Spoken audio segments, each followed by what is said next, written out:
So basically our fundamental idea is more people growing more food in more places.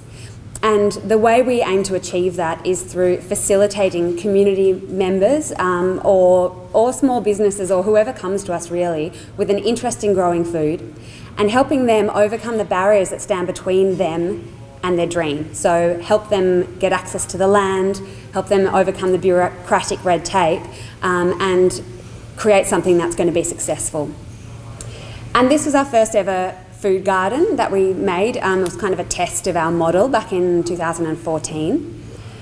And it's a very urban site, as you can see. The benefits here of community connection and food literacy probably far outweigh the actual food production happening on this site.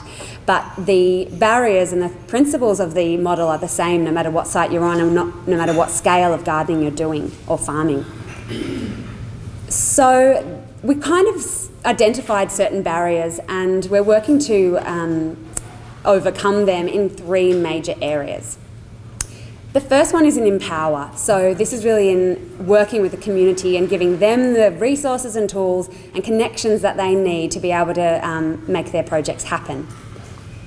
And the first stage of that was creating a map on our website. This is an open source map that anyone can add a site to it. They don't have to own the site, they just need to have seen it and identified it as a potential space for food growing. And once this site's mapped, other people can follow it. So through this map, you can create a network of people who are interested in growing food in one area.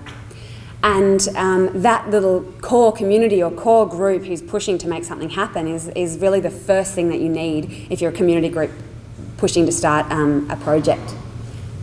And you can see that we're missing a few, we need some more points down in this area.